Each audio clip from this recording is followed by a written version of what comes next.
This is RocknR English. Real people, real English. Here's your host, Martin Johnston. Hello everyone and welcome to another episode of RocknR English. Episode number 232, baby. Oh yeah. You may notice there is something strange with my voice. This is because I went to the England match in Rome on Saturday night to watch England beat Ukraine 4-0. Notice we say nil there for 4-0. And I may have been jumping around singing like a hooligan for a long time. But today I want to take you on that journey with me, okay? I brought my phone and I tried to bring a portable microphone, which I used a few times. The quality sometimes is not so good, but it's okay. So I'm going to bring you on this journey with me to the match, okay? Now, you do not need to be a football fan to enjoy this episode, okay? There's nothing specific, no players' names or anything like that. In fact, I want to try and show you the magic of the game, the beautiful game as it is known, football. Not the actual sport. I'm not going to talk to you about tactics and anything like that, but I'm going to talk to you about everything that surrounds the sport. For example, friendship, experiences, travelling, and lots more. Okay, so let me tell you the story. So the first thing I needed to do was get tickets for the game. Okay, now I thought all the England games were being played in London for the tournament. So I thought, it's impossible for me to go to London at the moment with all of these travel restrictions. Then I spoke to Boom Boom immediately after England's last game against Germany, and he said this. Now, Wembley is just the name of the stadium in London. So after I spoke to him, I checked and I noticed the match was being played in Rome, Italy. Now, you probably know I live in Italy, so when I saw that, I immediately thought, hello, this could be interesting. I live in Italy. Maybe it's possible, because normally it is impossible to get tickets to see England play at a major tournament because of obviously the thousands and thousands and thousands of people that want the tickets. But I had a very special advantage here, thanks to the coronavirus, because to arrive in Italy you need to do 5 days quarantine, so it was impossible for the England fans to travel from England. So I thought I was in with a chance, and I was. Now, it has always been my dream to see England play at a major tournament, so this was something very important for me. I was determined to get these tickets. I read an article on the BBC and it said that the embassy in Rome were going to sell tickets to English people living in Italy. So I thought, brilliant, I'm an English person living in Italy. So I immediately phoned the embassy, the British embassy in Rome, and said, hello, I'm phoning up about the football tickets for the England-Ukraine match. And they said, we actually deal with certificates, passports and things like this, not football matches, and very quickly hung up the phone. So notice when you hang up, the past hung up, it's when you close the call, let's say. So I felt very stupid, but I didn't give up. I didn't let that stop me. I put messages in all of the Facebook groups with British people in Italy, and then I finally got the tickets on Thursday. And then it was just playing the waiting game. I was counting down the minutes and the hours before the match. I didn't sleep well on Friday night because I was too excited, like a child on Christmas Day. But then finally Saturday morning arrived, and I travelled to the airport in Palermo to fly to Rome. I actually originally booked a flight that arrived in Rome at 4 o'clock. And then I thought, no, I want more drinking time. So I just lost the money for that flight. Admittedly, it was only €20, and then booked another flight for 10 o'clock in the morning that arrived in Rome at 11 o'clock. Luckily, Mrs. RnR had given me the green pass, let's say, to travel to Rome. So that's exactly what I did. So here is me recording the very first part of my on-the-go podcasts, let's say. Currently at the airport wearing my mask. I also have the results of my COVID test, which I did yesterday, which is never a pleasant experience, is it, when they put that thing up your nose. Here they put it so far up your nose it feels like it's about to touch your brain. And one more thing is that I don't think you understand, listening to this podcast, how embarrassing it is for me to be holding a microphone in front of a lot of people and talking. They're all looking at me thinking, what the fuck is he doing? I've also literally just this moment seen some Ukrainian fans, and they look very, very, very intimidating. Now, they did look intimidating, but that's because everyone looks intimidating to me. So remember, intimidating means scary. But this is one of the beautiful things of football. Rivalries. Healthy rivalries, because unfortunately there are a lot of idiots that follow football and like to fight with opposing fans for no reason, which is ridiculous. Instead, I like to interact with the opposing fans. In fact, when I went to the stadium, I spoke to some Ukrainian fans, but you'll hear more about that later. So I jumped on the plane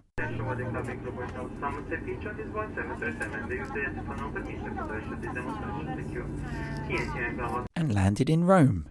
At the airport now, just going to get the train into the city centre where I'm meeting one of my friends. This is the great thing about football, is that it takes you to places around the world. I've watched football in most countries in Europe, I would say. I've watched football in France, Germany, Italy, not Spain actually, Romania, Hungary. So it's just a great excuse to visit a new place, see some friends that you have in those cities, and of course to get really drunk, which is exactly the plan today. The plan is to get as drunk as possible and for England to win. I can be sure about getting really drunk, but not 100% sure that England will win. They are the favourites to win, and that is dangerous. But we will see. Now, I said I've watched football in most countries in Europe, and then I noticed I named about 3 countries, but never mind. Notice as well I was not confident of England actually winning, mainly because England have never actually won anything in all of my life. They've won matches of football, of course, but they've never won a trophy. So this is why it means so much to us English people, because football is such a big part of our culture. For example, in Italy, many people go to the bar to have a coffee together. It's a big part of the culture. In England, going to the pub, I can't even get my grammar right, let alone speak. So yes, going to the pub to watch football together is a big part of our culture. So anyway, the journey continued. I just got off the train. I'm now walking down to the pub to see my friend. I could have taken the metro, but I wanted to walk just to prove to myself that I still remember the street. That's because I used to live in Rome, so I wanted to prove to myself that I still remembered the street and the pub I was going to meet my friend in. I would say it's my favourite pub in the world. This is because when I lived in Rome, I didn't really have many friends. In fact, I had almost 0 friends. I was new to a new city. But there was this English pub, Irish pub, whatever you want to call it, that had English TV, English people were there. So I used to go on my own every Sunday and watch football there. I would never speak to anyone. It would be just me. But just going there to watch football with English commentary just made me feel like I was at home again. When I felt a bit homesick, I used to go there on a Sunday, especially during the winter. Sometimes maybe I wasn't so happy, a bit sad, missing my family. But going to this pub made me feel like I was just at home for a couple of hours, and it really was a nice feeling. So that's why I think it's my favourite pub in the world, because it really does have strong memories for me. And sometimes I used to go there with my friend and drink with him. So it was very special for me to be going back to this pub with my friend. And this is when I saw him. And I hadn't seen him for, I don't know, probably about 2 years. So I recorded the moment when we actually saw each other again.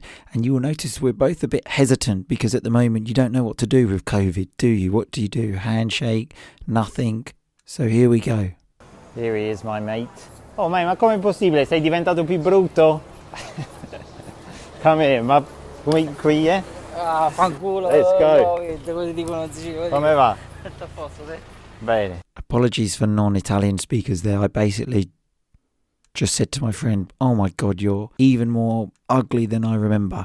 Which is just banter, obviously. Remember, banter, like friendly jokes that you say to each other. In fact, he often calls me ugly face, okay, so it's just banter. So yes, I then sat down with my friend Ricardo and had a few beers. So now we are back in my favourite pub of all time. I'm here with my friend Ricardo. Hello. That was his podcast appearance. We're sitting at the table which I always used to sit at, my favourite table in the world. Lots of memories are coming back to me. We're only on our second beer and I'm already feeling drunk, and it's only 1:30, so we'll see how the day goes. And then Substitute Sabrina and her husband, Mr. Substitute, arrived. And again, there was a bit of confusion about how to say hello due to COVID, but here we go. All right. Good to see you. What are we doing? Going for the fist? Oh, they're going for the hug. I'll go for the hug. You're going for the hug, anyway. I'm vaccinated. Good to see you, man. How's it going? After yesterday, very well. Oh, what a match. What a match that was. Now, I'm not sure if you heard that, but at the end, I was talking to Mr. Substitute about the Italy match that had been played the day before. So notice that already, immediately talking about football is such a great thing to talk about in the pub. I then recorded a conversation with Substitute Sabrina where the audio is so bad I can't let you listen to it, but we spoke about a time we went to that specific pub when I lived in Rome and we watched England against Italy. Now, England lost that day, but for me that was one of almost my best memories of enjoying football because it was such a great atmosphere. It was about 50% Italian people, 50% English people that day. All very friendly stuff. They were making fun of us. We were making fun of them. And again, that's the beauty of football, I think. But unfortunately, there are idiots that can't do it like that and want to fight for some unknown reason. So anyway, we stayed in the pub for a few hours. We did also get some food and the hours just kept passing by and the beers kept on flowing. So now we jump ahead a little bit in the day because remember the match was at 9 o'clock at night. This is also where things start to kind of make less sense. The things that come out of my mouth, I mean. So 1 hour to go till kick-off now. A lot's happened since the last time I recorded. I'm pretty drunk now. I don't really know what's happened in the meantime. I'm now going to have a coffee to try and pick me up because I kind of feel like I've had my peak and I'm on the way down. So I'm going to have a coffee. God knows what's going to happen because I haven't drunk, couldn't find the right conjugation of the verb there. I haven't drunk a coffee, an Italian coffee, since about 2013. But special circumstances, I think this is the one to move me to the next level. Now, I've never heard the term a coffee's going to take me to the next level, so that was just the beer talking. Don't use that phrase. But it seemed to do the trick because it did perk me up. A lovely term there to say it. Put the energy back in me, let's say. So the journey continues. Just can now see the stadium. It's a bit strange. There's not really enough people around. It kind of feels like a bit more relaxed than I was thinking. I'm ready to jump off the fucking bridge and go bloody mental, but that's not really the vibe here. But we can't speak. We will see. Things, though, did get lively quite quickly. So here is when I arrived in the stadium.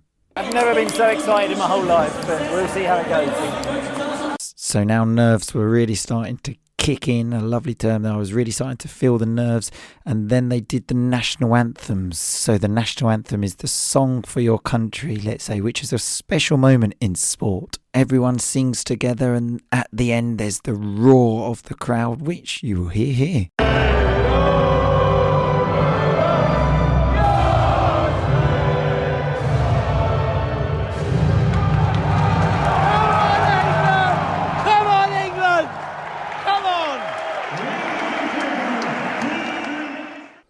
Now, I don't like the English national anthem because it talks about the Queen and I don't like the Queen. So I think England should change it. But I just try to forget that and I sing the words. But one thing I hate, again, is when some fans boo the national anthem.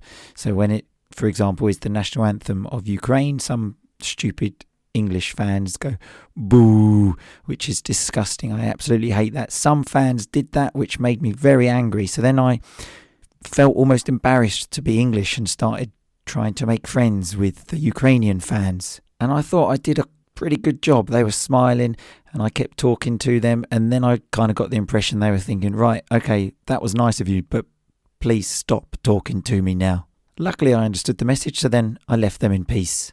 And then we watched the game together. Now, I happened to catch one of the goals. So when you listen to this, just wait for the beautiful moment of, you can feel the excitement. I think we say, go on. And then there's almost a split second of silence before the goal is scored. Just listen to the beauty of this.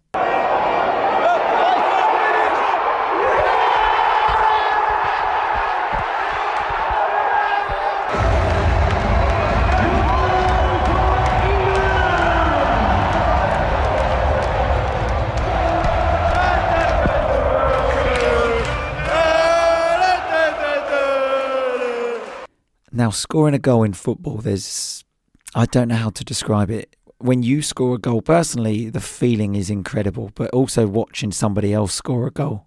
The rush of adrenaline is just crazy, and this is when the song started. Coming home, it's coming home, it's coming, football's coming home. Which kind of explains the voice. Now, football songs as well is something beautiful, absolutely beautiful. When you see thousands and thousands of people all singing together, it's just a wonderful thing to see. Listen to this next football chant, we call it, a football chant, and see if you can understand the words, and then I will tell you after anyway. 1, 2, 3, 4, looking back at when we first met, I cannot escape and I cannot forget. Southgate, you're the one, you still turn me on, football's coming home again. Now, if you didn't understand, it said, looking back at when we first met, I cannot escape and I cannot forget. Southgate, you're the one. Southgate is the name of the manager. You still turn me on, which is beautiful. Kind of like you sexually excite me. Football's coming home again. Now, that for me is amazing. The passion everyone sang that with, especially this bit. You still turn me on. Did you feel that? You still turn me on. The passion everyone sang that with was amazing. And the excitement when everyone said, football's coming home again. Because pretty much everyone in that stadium, English supporters, have never seen England ever win anything. Because the last time was in 1966. So you need to be at least 55 to have been born. But to remember it, you need to be like at least 65. So just the hope and the excitement it creates in people is something, in my opinion, very special. Now, I was very lucky because England won the match 4-0, as I mentioned. So it was a great match. And as you can imagine, I was excited, and so were all of the other England supporters. And then outside the stadium, the singing did not stop. And we were singing what is probably my favourite football chant. So see if you can understand this one. I think you actually might understand this one. Let's try. Listening test.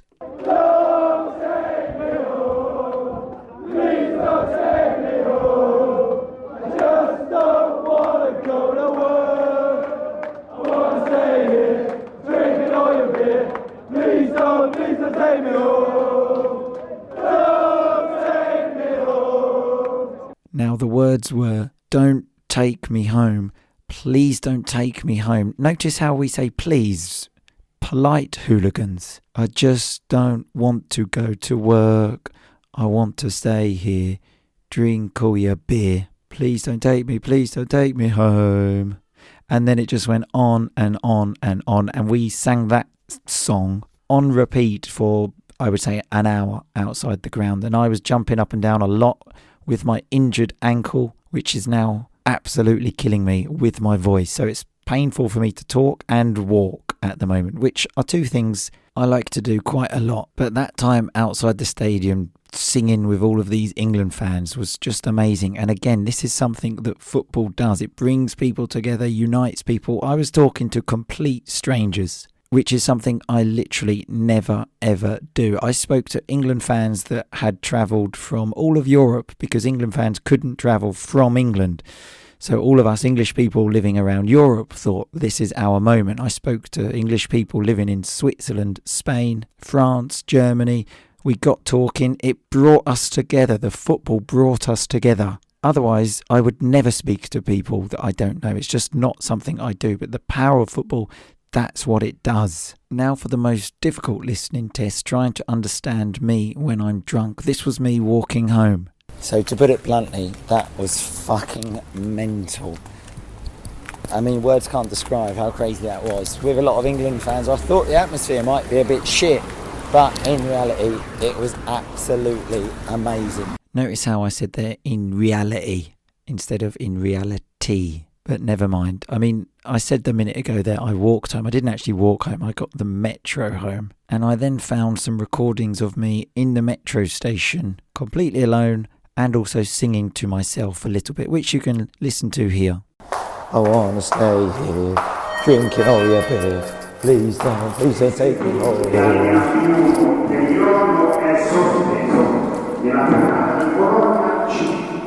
What the fucking hell did he say? So that was me arguing with the guy speaking on the tannoy, I suppose. The tannoy's the person that speaks in that loud machine, which is always impossible to understand them people, isn't it? Drunk or not drunk. So then I went back to substitute Sabrina's house, where I had a bit of a problem with my England shirt the next day when I was going to the airport, which you can listen about here. I had a little bit of a problem that I lost my England shirt. At one point I was asking myself if I came home without a shirt on, and we had to look for it for about 20 minutes, and it turned out I put the shirt in a box. So obviously when I went to bed, obviously I was a bit drunk.